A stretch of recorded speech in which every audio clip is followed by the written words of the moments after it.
country's army chief has irked the Trump administration. Last week, General Muhoozi Kainerugaba broke ties with the U.S. in a post on X. He accused the U.S. Embassy in Kampala of hiding opposition leader Bobi Wine. Then, just an hour later, Kainerugaba deleted the post and issued an apology to the U.S. President Museveni's son said that he was being fed incorrect information and called Washington a great friend. You're watching Mordecai Marissa Live Political Commentary. Please consider subscribing to help grow Uganda's Voices of Struggle ecosystem. Thank you. I cannot appreciate you enough for using your valuable time to always go on social media, break down things for people.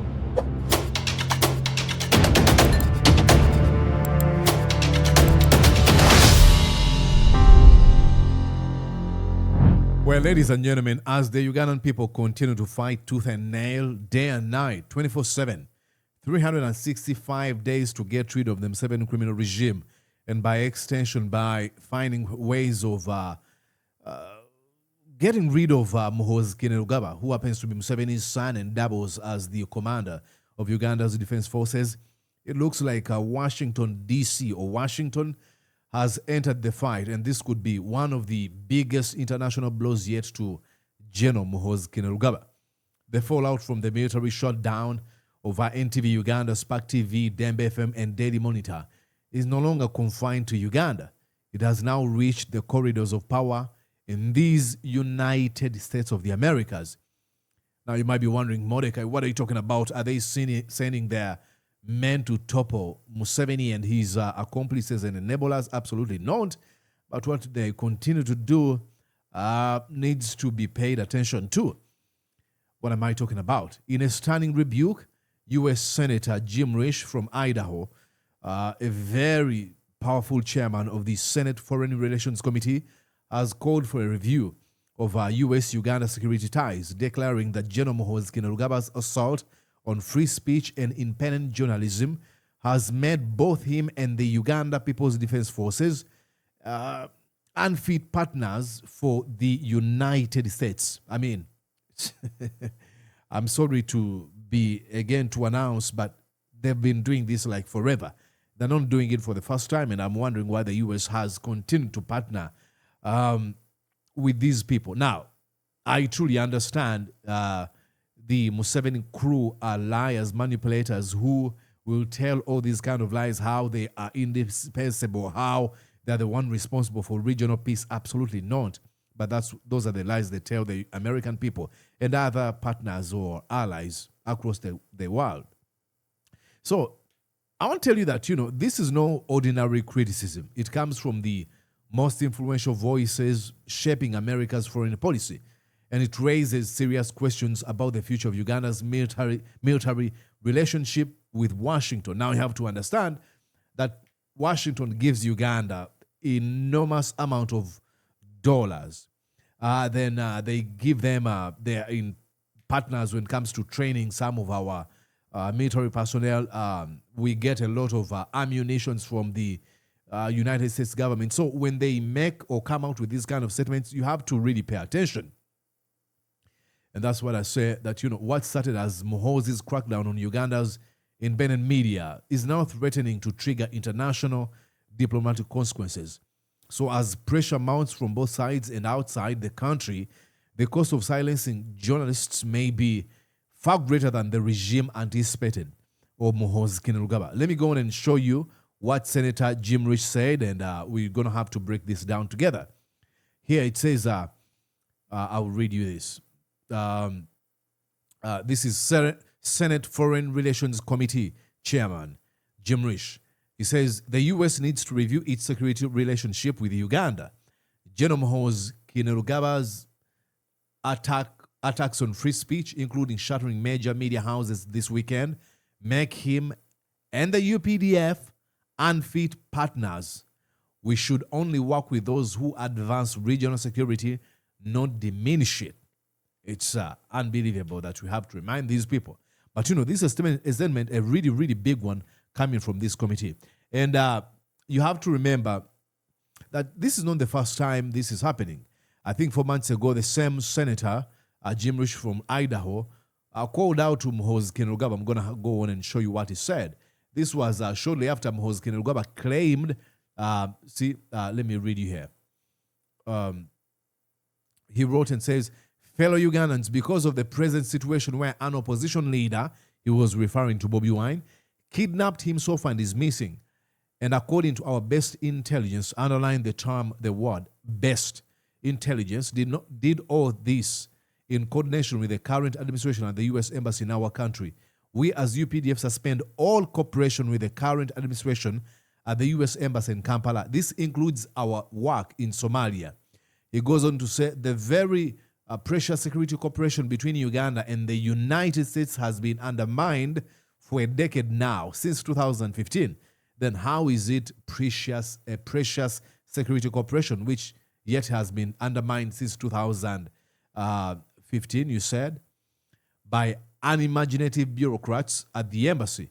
This in spite of the excellent political relations between the two countries.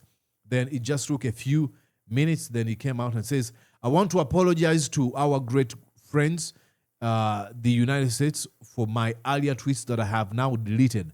I was being fed with wrong information. I have spoken with the U.S. ambassador to our country and everything is okay. We are going to continue our military cooperation as usual. Who does this? Where you announce these enormous, huge, make declarations just on using X platform, And Jim Risch responded saying, Muhoozi Kainerugaba has crossed a red line and now the U.S. must re-evaluate its security partnership, which includes sanctions and military cooperation with Uganda. The president's son and likely successor cannot just delete tweets and issue hollow apologies. The U.S. will not tolerate this level of instability and recklessness when American personnel, U.S. interests, and innocent lives in the region are at stake. That's what they said. There was a story that came out in 9 regarding the same. Pay attention here.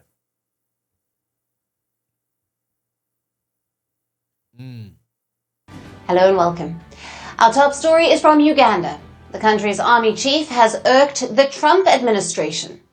Last week, General Muhoozi Kainerugaba broke ties with the U.S. in a post on X. He accused the U.S. Embassy in Kampala of hiding opposition leader Bobi Wine. Then, just an hour later, Kainerugaba deleted the post and issued an apology to the U.S. President Museveni's son said that he was being fed incorrect information and called Washington a great friend. But a U.S. senator has rejected his apology and even suggested sanctions on Uganda. His name is Jim Risch. Now, he is the Republican chairman of the U.S. Senate Foreign Relations Committee.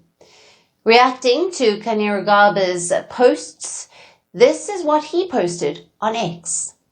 Commander Muhoozi Kainerugaba has crossed a red line, and now the U.S. must reevaluate its security partnership, which includes sanctions and military cooperation with Uganda. The president's son, and likely successor, cannot just delete tweets and issue hollow apologies. The U.S. will not tolerate this level of instability and recklessness when American personnel, U.S. interests, and innocent lives in the region are at stake. Yep. So that's what they said, ladies and gentlemen. That was Senator Jim Risch again warning Muhoozi Kainerugaba. Now, it's really easy to look at all this and be like, oh, finally the Americans are going to come and help us. Please have no hope. All they care about are their interests. Now, do we like to see that? Absolutely, because at least if we are able to make a case that is convincing to the Museveni criminal regime, we can always evoke some of the lawlessness and impunity of Muhoozi Kainerugaba that was or caught attention of Senator Jim Risch. But I want to say this very clear. The work to get rid of Museveni and Muhoozi Kainerugaba lies in the hands of the Ugandans. That's why Bobi Wine has always made a case. It's like, hey, we don't want money. No. We're not looking forward for you to come and help us topple the Museveni regime. Absolutely not. He's always said, do us one favor. Stop funding this criminality, this criminal regime. Do that, and then the Ugandan people will be able to rise up to the occasion and reclaim their country. We are not able to do that because Museveni is willing and ready to unleash terror. He's taken decades stockpiling weapons that is using to use against people who are opposing him.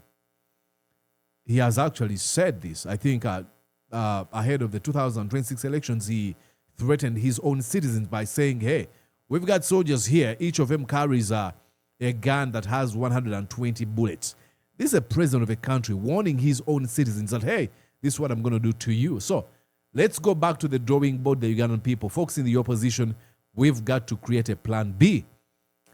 And with recognizing who you are, leaders in the opposition, you know for sure that at this moment, you have to offer leadership to the masses that seem or that look like they have no direction. Okay? What else am I forgetting? This one is going to be a short one. I think that's it, ladies and gentlemen. Now, let me know what you think. I would truly, truly appreciate, but that's what America is saying. Let's continue upping up the pressure. Let's continue demanding. Let's continue organizing, strategizing. Let's continue doing everything we've got to do and believe that things will be all right. I truly, truly believe the Museveni criminal regime will fall. And it won't fall because the Americans are helping us. Absolutely not. It will fall because the Ugandan people want to reclaim their country. It is not a question of if, it is a question of when. When is this going to happen? I don't know. But there's no question of, oh, do you think it will happen? My name is Mordecai Murisa. I wish you a wonderful time. Please let me know what you think. Consider subscribing. Consider liking this video. Invite others to join us. And two, or you can actually decide to become a channel member by hitting that join button. My name is Mordecai Murisa. See you. Bye-bye for now.